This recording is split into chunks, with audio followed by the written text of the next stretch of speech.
Malam selalu menyimpan cerita. Bukan cerita yang ingin kita dengar, tapi cerita yang tetap terjadi meski tak pernah dicatat. Di balik jalan yang kita lewati setiap hari, di balik warung sederhana yang tampak biasa, ada perjanjian yang tak pernah diucapkan dan harga yang tak pernah ditulis. Cerita-cerita ini bukan sekadar karangan. Ia hidup dari bisikan warga, jejak yang dihapus, dan peristiwa yang sengaja dilupakan. Di channel ini, kami tidak mengajak kalian percaya. Kami hanya mengajak kalian mendengarkan. Karena di beberapa tempat, yang datang bukan untuk membeli, melainkan untuk menagih. Jika kalian mendengar suara sendok berdenting tengah malam, atau tiba-tiba merasa lapar tanpa alasan, mungkin kalian sudah terlalu dekat dengan ceritanya. Dan malam ini, kami akan memulainya dari sebuah perempatan, sebuah warung kecil, dan satu pertanyaan sederhana yang tak seharusnya ditanyakan. Masih buka? Malam itu hujan turun rintik-rintik, membasahi aspal jalan perempatan yang sudah lama dikenal sepi setelah pukul 11. Lampu jalan berkedip, kadang mati, kadang menyala, seperti kelelahan menjaga persimpangan yang jarang dilewati kendaraan. Di sudut perempatan itulah, warung nasi goreng milik Pak Wiryo berdiri. Warung sederhana, gerobak tua bercat hijau pudar, spanduk lusuh bertuliskan nasi goreng malam, buka sampai pagi. Anehnya, meski lokasi sepi dan warung lain sudah lama gulung tikar, warung Pak Wiryo selalu ramai. Setiap malam. Padahal tak ada musik, tak ada lampu terang, bahkan aromanya pun biasa saja. Pak Wiryo dulunya bukan siapa-siapa, hanya pria paruh baya dengan wajah letih dan mata cekung karena hidup yang terlalu keras. 2 tahun lalu, warung nasi gorengnya hampir bangkrut. Beras menipis, gas sering habis, pembeli makin jarang. Istrinya, Bu Sari, sering menangis diam-diam di dapur kontrakan mereka. Kalau begini terus, lebih baik kita tutup saja, Pak. Utang makin banyak. Pak Wiryo hanya diam. Ia tahu, tapi tak punya jawaban. Sampai suatu malam, saat hujan deras seperti malam ini, seorang pelanggan aneh datang. Pria itu datang sekitar pukul 12:05. Langkahnya pelan. Wajahnya tertutup bayangan topi hitam. Pakaiannya rapi, tapi terlihat basah, bukan oleh hujan. Masih buka? Suaranya datar, dingin. Pak Wiryo mengangguk. Monggo, Pak. Pria itu duduk di bangku paling ujung. Tidak memesan apa-apa, hanya menatap wajan. Lama, sangat lama. Sampai Pak Wiryo gelisah sendiri. Mau pesan apa, Pak? Pria itu tersenyum tipis. Nasi goreng, tapi yang paling malam. Pak Wiryo tak mengerti maksudnya, tapi tetap memasak. Aneh, saat nasi goreng itu matang, bau harumnya berbeda. Lebih tajam, lebih hidup. Pria itu makan perlahan, tanpa suara sendok. Setelah habis, ia berdiri. Warung ini bisa ramai, sangat ramai. Tapi ada harga yang harus dibayar. Pak Wiryo mengira itu hanya omongan orang gila. Namun sebelum pergi, pria itu meninggalkan sebuah koin hitam, dingin, dan berbau amis. Kalau warungmu ingin hidup, masaklah setiap malam. Jangan pernah tutup. Lalu, pria itu menghilang begitu saja, seolah menyatu dengan gelap. Sejak malam itu, hal aneh mulai terjadi. Hari pertama, 1 pembeli datang jam 12 malam. Hari kedua, 3 pembeli datang bersamaan. Hari ketiga, gerobak tak pernah sepi sampai subuh. Bu Sari heran, padahal mereka tak mengubah resep, tak promosi, namun setiap pelanggan selalu berkata hal yang sama. Entah kenapa, lapar sekali kalau lewat sini. Uang mulai mengalir, utang terbayar, gerobak diperbaiki. Tapi, Pak Wiryo mulai menyadari sesuatu yang mengganggu. Suatu malam sekitar pukul 1, Pak Wiryo tak sengaja melihat ke tanah. Beberapa pembeli tak punya bayangan.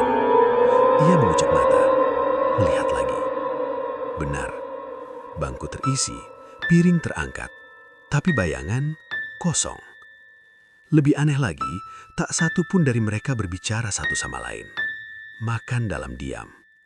Wajah kosong. Mata menatap ke wajan. Bu Sari juga merasakannya. "Pak, pembeli kita kok makin aneh ya? Mereka datang tapi rasanya seperti tidak benar-benar ada." Pak Wiryo hanya menjawab pendek. "Jangan banyak tanya. Rizki itu." Namun dalam hatinya, ia mulai takut. Malam berikutnya, Pak Wiryo kelelahan. Jam sudah menunjukkan 2.30 pagi. Ia ingin pulang lebih awal. Baru saja ia mematikan kompor, angin dingin berhembus. Lampu warung redup. Dan di bangku ujung, pria bertopi hitam itu muncul kembali. "Kau hampir melanggar." Pak Wiryo gemetar. "Melanggar apa, Pak?" "Warung ini tidak boleh tutup. Selama malam masih hidup, kau harus memasak." Pria itu berdiri sangat dekat. Nafasnya bau tanah basah. "Jika kau melanggar, yang datang bukan lagi pembeli." Sejak malam itu, Pak Wiryo tak pernah berani menutup warung meski tubuhnya hampir roboh. Konflik mulai terasa saat seorang pemuda mabuk lewat dan iseng duduk. Ia makan sambil tertawa, berbicara kasar. Tiba-tiba, semua pembeli berhenti makan. Serentak. Menatap pemuda itu. Pemuda itu mendadak pucat. Sendoknya jatuh. "Kenapa? Kok kalian lihat aku begitu?" Lampu berkedip. Dan pemuda itu berteriak keras lalu lari tanpa membayar sambil menangis ketakutan. Sejak malam itu, tidak ada lagi orang mabuk yang berani mendekat. Malam makin larut. Pak Wiryo berdiri di depan wajan, keringat dingin mengalir di pelipisnya. Ia sadar satu hal, warung ini memang ramai, uang memang datang, tapi bukan manusia yang menghidupkannya. Di kejauhan, terdengar suara langkah kaki mendekat. Pelan, banyak, dan satu suara berbisik dari balik gelap. "Masaklah, kami lapar." Malam kembali turun di perempatan itu.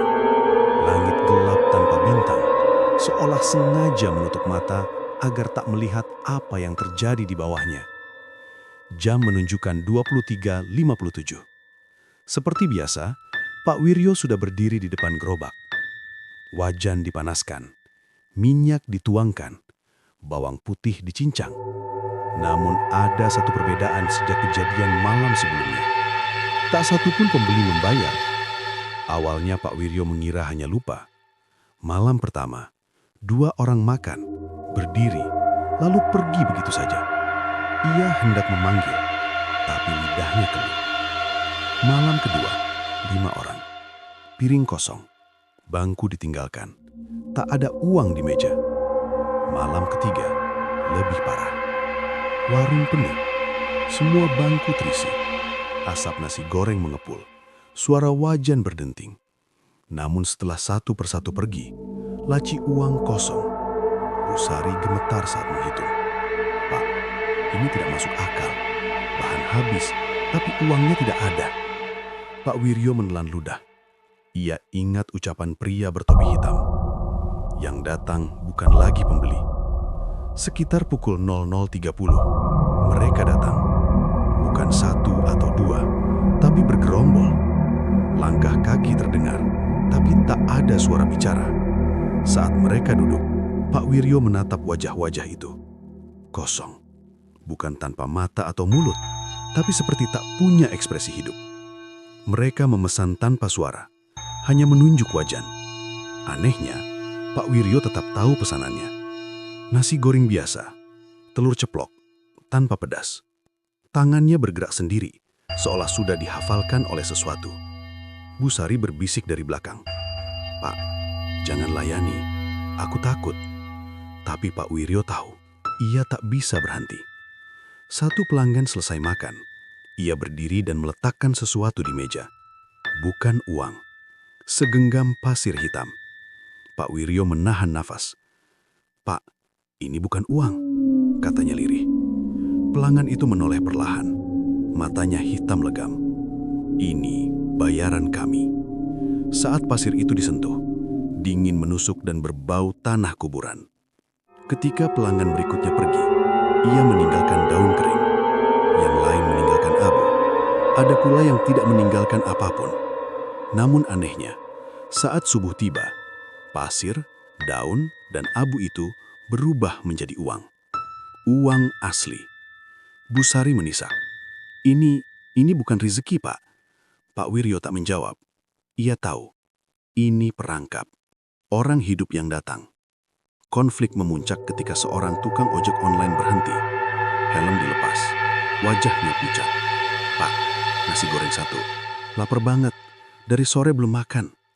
Begitu ia duduk, semua pelanggan lain menoleh. Serentak, suasana berubah dingin. Api kompor mengecil sendiri. Tukang ojek itu gelisah. Pak, kenapa mereka lihat saya begitu? Pak Wiryo ingin menyuruhnya pergi. Mulutnya terbuka, tapi tak keluar suara. Saat nasi goreng dihidangkan, tukang ojek itu baru menyadari. Pak, kok bayangan saya doang yang ada? Ia berdiri panik. Dan tiba-tiba, salah satu pelanggan menarik lengannya. Pegangan itu dingin, kuat. Tukang ojek menjerit. Lepas, saya mau bayar. Saat ia menyebut kata bayar, semua pelanggan mendesis. Bukan suara manusia. Pak Wiryo membanting wajan. Pergi, semua pergi. Angin kencang berhembus, lampu padam sesaat. Saat cahaya kembali, warung kosong. Tukang ojek itu tergeletak di tanah, pingsan, dengan bekas tangan hitam di lengannya. Malam itu, pria bertopi hitam muncul lagi. Ia berdiri di seberang jalan, tak menyeberang. Orang hidup tidak boleh lama di sini. Mereka bukan target. Pak Wiryo gemetar. Lalu siapa yang harus saya layani? Pria itu tersenyum. Sisa-sisa yang belum tenang. Dan ingat, jangan pernah meminta bayaran. Jika kau menagih, yang dibayar bukan uang. Pagi hari, Pak Wiryo muntah. Tangannya gemetar. Wajahnya pucat seperti mayat. Busari menangis. Kita berhenti, Pak. Aku mohon. Pak Wiryo menatap gerobak itu lama. Ia sadar, warung ini bukan lagi miliknya. Namun jika berhenti, ia ingat ancaman itu. Yang datang bukan lagi pembeli. Di kejauhan, jam masjid bertentang. Malam akan datang lagi, dan mereka pasti kembali. Saat Pak Wiryo menutup mata sejenak, ia mendengar suara sendok berdenting. Padahal warung masih kosong, suara itu berbisik. Belum lunas.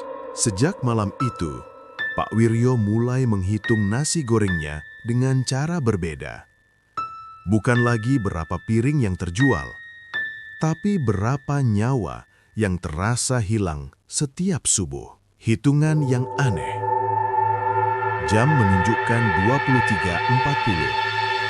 Pak Wiryo menuang beras ke baskom. Tangannya gemetar.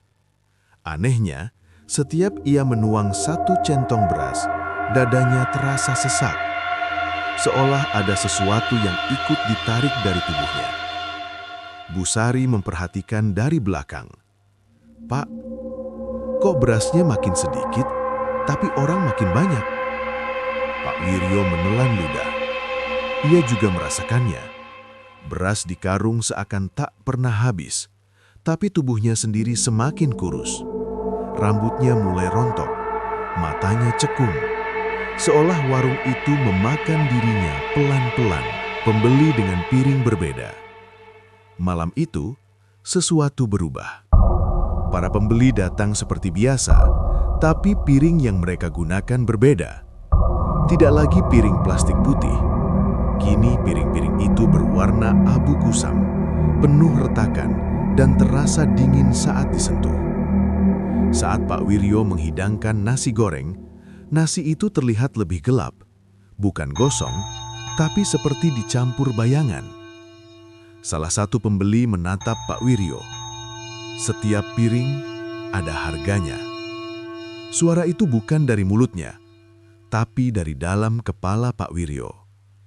Ia hampir menjatuhkan spatula, harga yang mulai ditagih.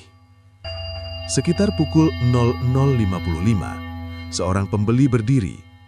Ia mendekat ke wajan. Piring ke-30. Pak Wiryo mengernyit. Apa maksudmu? Biasanya, satu piring dibayar rasa lapar. Tapi malam ini, kami butuh yang lain. Lampu bergetar. Angin berputar di sekitar gerobak. Pembeli itu menunjuk ke arah gang sempit di belakang warung. Ambil satu. Bu Sari memekik. Pak, jangan.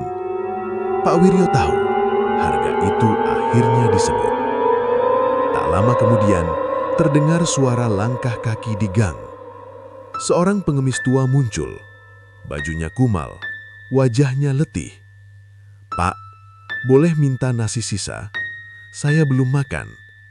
Semua pembeli berhenti, menatap pengemis itu. Pak Wiryo gemetar. Ia ingin memberi. Ia selalu memberi pada orang lapar. Tapi pria bertopi hitam tiba-tiba berdiri di sudut jalan. Piring ke-31, pengemis itu duduk. Saat nasi goreng disajikan, bau amis menyengat. Pengemis itu makan lahap. Namun di tengah suapan, ia tersedak. Matanya melotot. Tangannya mencakar meja. Tak ada yang menolong, tak ada yang bergerak. Dan pengemis itu jatuh tak bernyawa. Tak ada darah, tak ada luka. Hanya senyum tipis di wajahnya. Salah satu pembeli berdiri dan berkata lirih, lunas. Seketika, tubuh pengemis itu menghilang seperti asap tersapu angin. Di meja tempat ia duduk, tertinggal uang lembaran baru. Banyak. Bu Sari jatuh terduduk sambil menangis. Ini pembunuhan, Pak. Pak Wiryo menatap uang itu. Tangannya bergetar hebat. Ia sadar sekarang, setiap nasi goreng dibayar dengan nyawa orang yang lapar. Malam itu juga, Pak Wiryo mencoba melawan. Ia sengaja membuang nasi goreng ke selokan. Api kompor langsung membesar. Wajan memanas tak wajar. Suara jeritan terdengar dari dalam wajan. Tangannya terbakar. Pria bertopi hitam mendekat. Kau tidak bisa menghentikan hitungan. Kau sudah menerima koin itu, ancaman terbesar. Sebelum pergi, pria itu berbisik. Mulai malam berikutnya, yang lapar bukan lagi orang asing. Bu Sari menatap Pak Wiryo dengan wajah penuh takut. Maksudnya, siapa, Pak? Pak Wiryo tak sanggup menjawab. Ia sudah tahu. Subuh itu, Pak Wiryo mencuci wajan. Air yang mengalir berwarna kemerahan. Di dasar wajan, ia melihat bayangan wajah pengemis tua itu, tersenyum. Dan dari dalam pantulan wajan, terdengar bisikan. Besok, giliran orang dekatmu. Sejak subuh itu, rumah Pak Wiryo tidak pernah benar-benar terang. Lampu menyala, tapi terasa redup. Matahari terbit, tapi hangatnya tidak sampai ke kulit. Bu Sari duduk memeluk lutut di sudut dapur, matanya sembab. Pak Wiryo hanya diam, menatap tangannya sendiri. Tangan yang masih menyisakan bekas panas dari wajan semalam. Ancaman itu terus terngiang di kepalanya. Besok, giliran orang dekatmu. Nafsu makan yang hilang. Hari itu, Bu Sari tak menyentuh makanan. Nasi di piringnya dingin, tak berkurang sedikit pun. Aku mual, Pak. Sejak tadi malam, perutku rasanya kosong, tapi aku nggak bisa makan. Pak Wiryo terdiam. Kosong. Kata itu menusuk. Karena itulah kata yang selalu muncul setiap kali pembeli gaib datang. Tanda pertama dari keluarga. Menjelang sore, Bu Sari mengeluh pusing. Ia bilang sering mendengar suara wajan meski warung belum dibuka. Kadang terdengar suara spatula beradu, pelan, teratur, seperti orang memasak. Pak Wiryo mencoba menenangkan meski dadanya ikut sesak. Saat ia menyiapkan gerobak malam itu, ia menyadari sesuatu yang membuat kakinya lemas. Nama Bu Sari tergores tipis di gagang wajan. Padahal ia tak pernah menuliskannya. Pembeli yang mengenal Busari. Malam itu, warung kembali penuh. Namun berbeda dari sebelumnya, semua pembeli menatap Busari. Tatapan mereka lama, dalam, seperti mengenali. Busari menggigil di balik gerobak. "Pak, mereka kenal aku." Salah satu pembeli berdiri. Dia sering ikut memasak. Dia ikut menikmati. Hitungan malam ini, dia termasuk. Pak Wiryo berteriak, "Jangan sentuh dia!" Lampu jalan padam. Dalam gelap, suara sendok berdenting makin keras, seperti hitungan waktu. Upaya menyelamatkan istri. Dengan sisa keberanian, Pak Wiryo menarik Busari. "Kamu pulang sekarang, kunci pintu. Jangan keluar apapun yang kamu dengar." Busari menangis. "Tapi kamu?" Pak Wiryo memaksa tersenyum. "Aku masih harus masak." Ia tahu, seseorang harus tetap di sini. Busari berlari pulang, sementara Pak Wiryo kembali ke wajan dengan tangan gemetar. Harga yang dipaksa. Piring demi piring keluar. Setiap piring, rasa sesak di dada Pak Wiryo makin kuat. Sampai akhirnya, satu pembeli berdiri. "Kurang. Kami lapar, tapi belum lunas." Pria bertopi hitam muncul dari seberang jalan. "Jika kau tak menyerahkan, kami akan mengambil."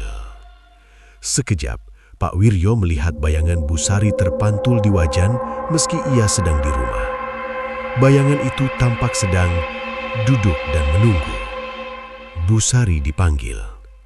Di rumah, Busari mendengar suara ketukan. Pelan, teratur. "Busari, masakannya sudah siap." Suara Pak Wiryo. Ia menutup telinga, menangis. Namun suara itu berubah, menjadi banyak, bersahut-sahutan.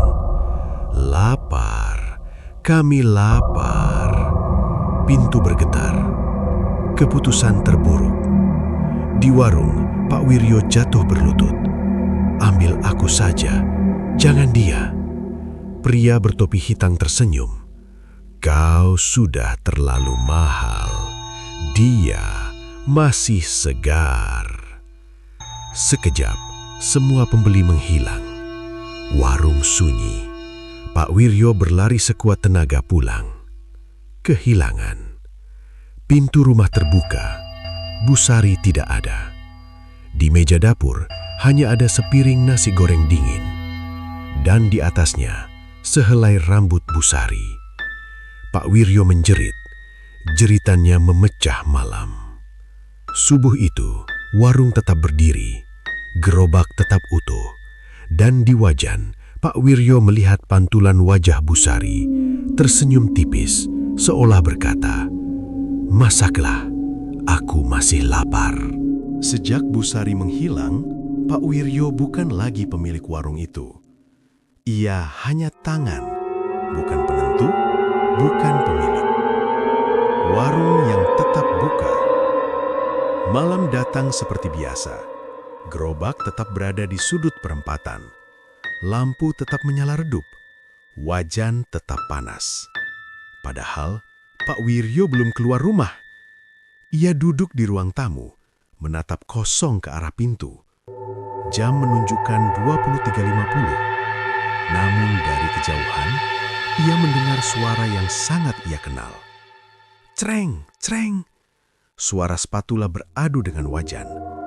Pak Wiryo menutup telinga, tapi suara itu makin jelas, seolah warung itu memasak sendiri.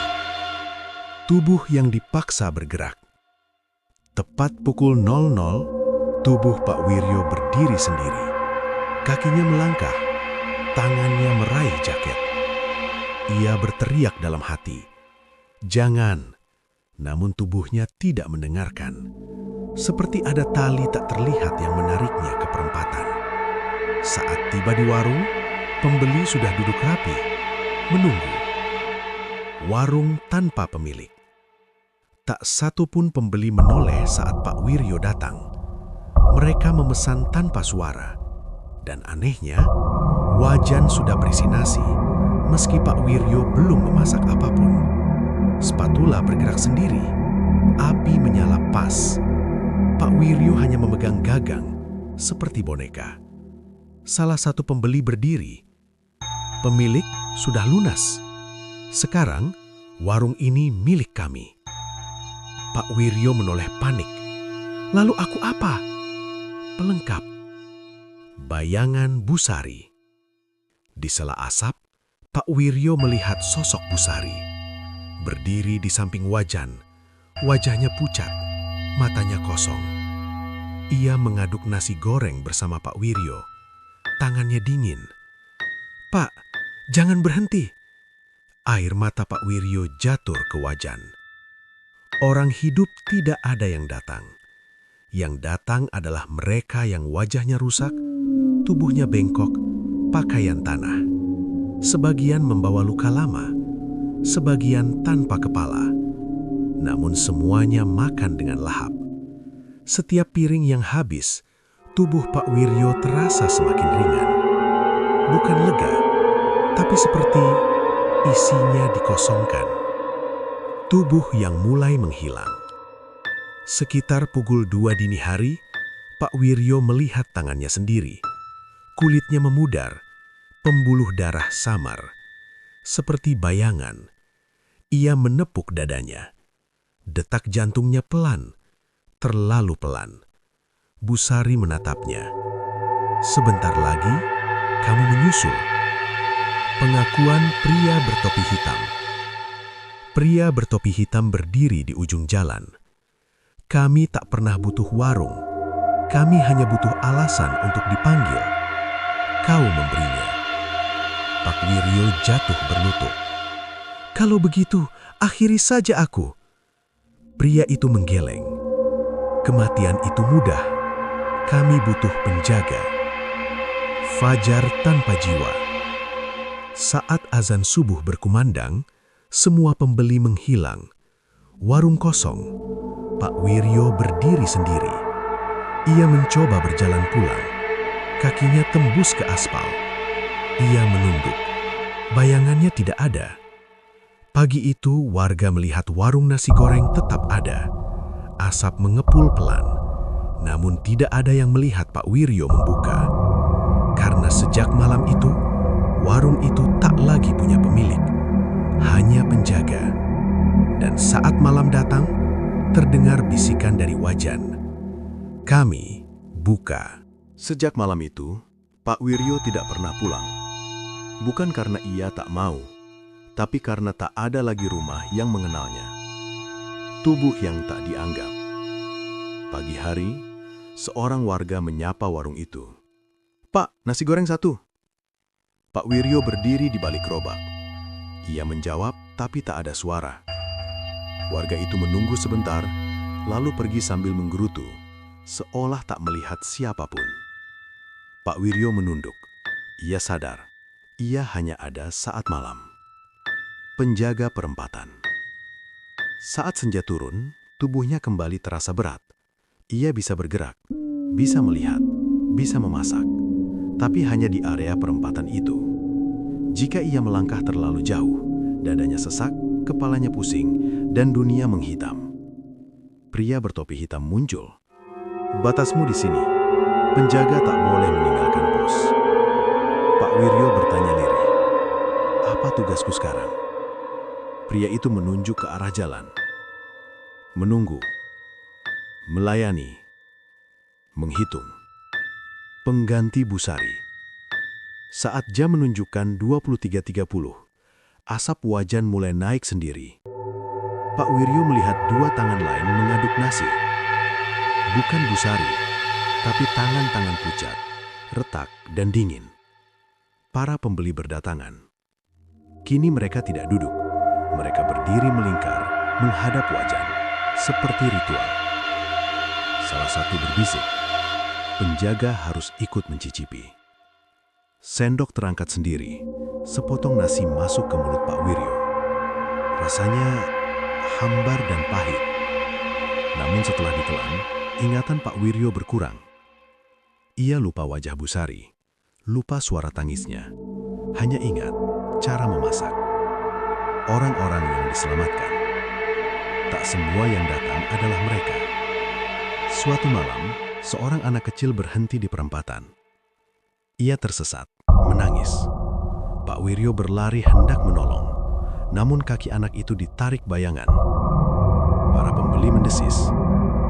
Pak Wiryo jerit tanpa suara.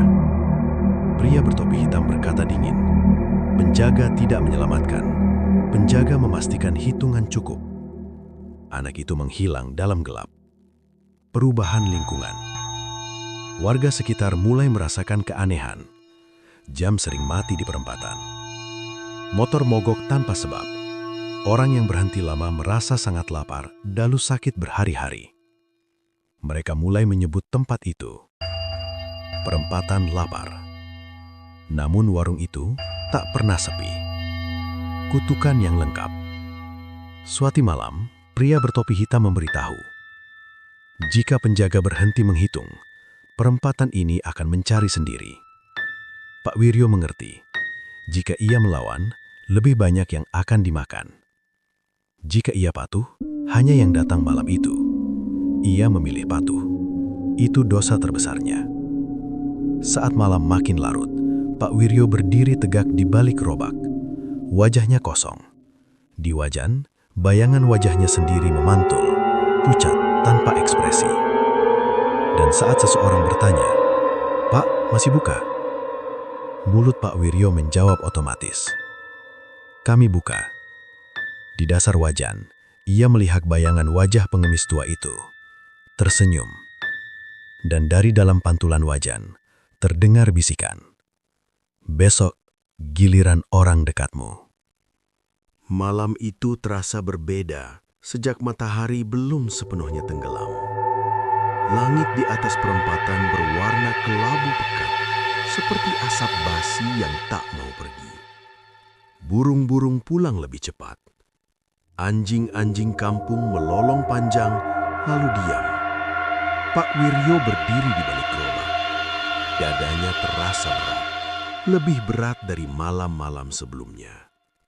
Ia tahu, malam ini bukan malam biasa. Tanda akhir. Wajan belum dipanaskan, tapi asap sudah mengepul. Minyak belum dituangkan, tapi bau nasi goreng menyebar ke udara. Pak Wiryo memandang sekeliling. Perempatan itu tampak terlalu sepi. Tak ada pembeli, tak ada bayangan, tak ada bisikan. Hanya jam masjid di kejauhan yang berdetak pelan, seolah menghitung mundur.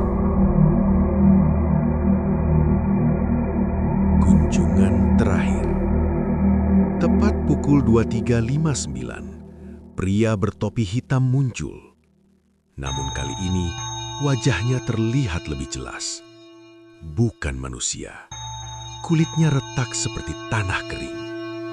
Matanya dalam, seperti sumur tak berdasar. "Hitunganmu hampir selesai," katanya. Pak Wiryo mengangkat kepala. Kalau selesai, apa yang terjadi? Pria itu tersenyum tipis. Penjaga akan diganti. Atau dilebur. Orang hidup datang sekali lagi. Jarum jam bergeser ke 00.00. Untuk pertama kalinya setelah sekian lama, orang hidup datang. Seorang pria muda mengenakan jaket lusuh. Wajahnya kelelahan. "Pak, nasi goreng satu.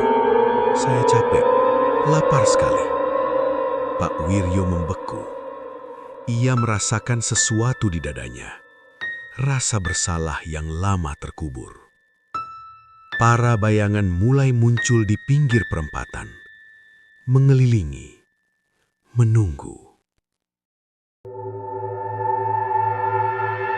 Pilihan yang tak pernah ada. Pria bertopi hitam mendekat. 1 piring lagi. Hitungan genap. Pak Wiryo menatap pria muda itu. Ia melihat dirinya sendiri di masa lalu. Lapar, putus asa. Tangannya gemetar di atas wajan. Untuk pertama kalinya, ia melawan. "Pergi," katanya lirih. "Warung tutup." Pria muda itu bingung. "Tapi Pak Wiryo berteriak, "Pergi!" Amarah perempatan. Langit menggelegar, angin berputar kencang, wajan bergetar hebat, hampir terbalik. Bayangan-bayangan menjerit, tanah bergetar. Pria bertopi hitam berubah murka. "Kau melanggar tugas terakhir." Pak Wiryo berdiri tegak. "Kalau aku harus hancur, biarlah aku hancur sendiri." Kenangan yang kembali. Saat ia berkata itu, wajah Busari muncul di asap wajan. Kali ini jelas, tidak kosong. "Pak, sudah cukup." Air mata Pak Wiryo jatuh. Ia teringat segalanya. Rumah kecil, tangisan, tawa. Semua kembali, bersamaan dengan rasa sakit yang luar biasa. Pria bertopi hitam mengangkat tangan. Tanah di perempatan retak. Bayangan-bayangan tersedot ke satu titik, ke dalam wajan. Api membesar, lalu padam mendadak. Cahaya menyilaukan muncul sekejap, dan sunyi. Setelah tengah malam, perempatan itu kembali gelap. Gerobak berdiri, tapi wajan retak menjadi 2. Pak Wiryo terletak di tanah. Tubuhnya utuh, tapi tak bernapas. Wajahnya tenang, seperti orang yang akhirnya tidur. Saat azan subuh berkumandang, seorang warga lewat. Ia melihat gerobak tua di perempatan. Berkarat, berjamur. Tak ada tanda pernah dipakai. Namun di aspal masih tercium bau nasi goreng hangat. Dan dari balik angin pagi terdengar bisikan pelan.